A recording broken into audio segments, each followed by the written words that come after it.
Greetings and salutations. Subject of discussion. Fasting. So, this is a subject of great debate. Because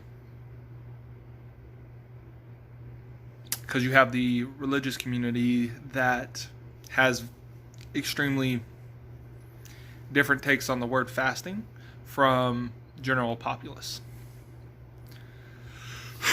And I say that because I originally came into contact with fasting in a religious sense, being that fasting subdued the flesh and allowed one to become more in tune with the spiritual realm, as well as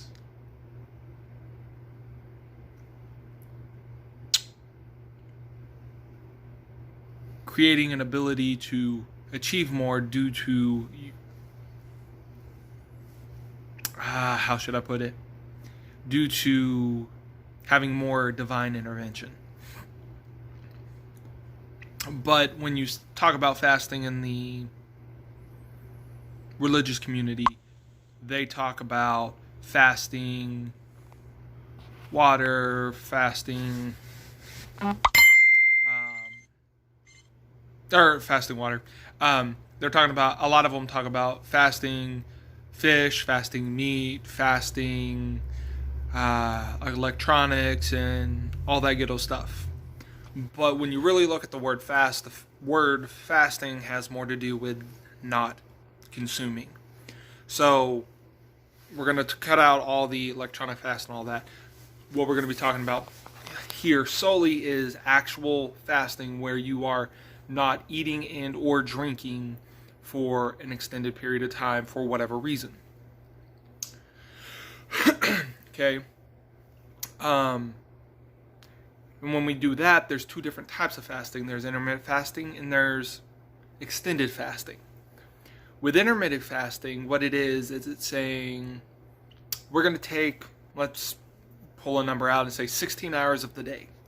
We're not going to eat and or drink, depending on if you're doing a... You can do dry fasting or wet fasting, and both have their pros and cons. But intermittent fasting says we're not going to consume whatever for 16 hours of the day. So that leaves us with 8 hours a day that we're actually going to eat. Now, there's a lot of health benefits to this. Being, okay, one of it is it does promote an environment where you can lose weight. It does promote an environment where you can start getting certain body functions healthier. I mean, the fact of the matter is I did extended fastings. I've done up to 21 days with no food, and a week of that was with no water. And that was back in 2011, I think is what it was. Yeah, like 11 years ago. No, hold up, 9 years ago.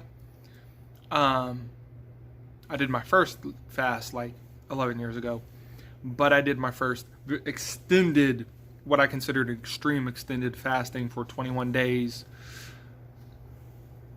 9 years ago. And with that, I gained a lot of mental clarity and stuff like that. But fasting like that never actually brought what intermittent fasting brought. With intermittent fasting, I don't have as much of a mental clarity that comes. That's like, haha. But I do have, with my experience with it, I weighed almost 500 pounds. And like from the time I was 13 until I was 21, I'd go to the gym 3 hours a day, 6 days a week. I tried a variety of different lifestyle approaches to it, but I was never able to lose weight. So for all those years, I mean, people say exercise, and that'll do it. Some people say caloric deficit, but I tried both of those and wasn't super successful. But when I was 26, 27, hold on. No, I think I was 28 actually. Yeah, I think I was 28. 27, 28. When I was 27 or 28, I got into intermittent fasting. And when I did that, it actually caused an extreme shift. I actually went on an entire lifestyle change, but I've done lifestyle changes. But when I introduced intermittent fasting into it, I lost, let's see, in my first month, I lost like 130 pounds. Wait, no. First 3 months, I lost like 130 pounds. Yeah, my first 3 months, I lost like 130 pounds, and over the course of the rest of the year, I lost an additional 120, something like that. I went from 500 pounds down to 240-ish. So I mean, I lost an extreme amount of weight very quickly. I was still eating food. I was as active as I was before. The major difference that happened was intermittent fasting. And it improved a lot of things. One of the things I was working on improving was my blood sugar. Because on back in like 2014, I was on a mission trip, and we tested the medical equipment and found that my fasting, a 24-hour fasting blood sugar, was like 326. And that is outrageous. That's extremely high. Which got me into the gear of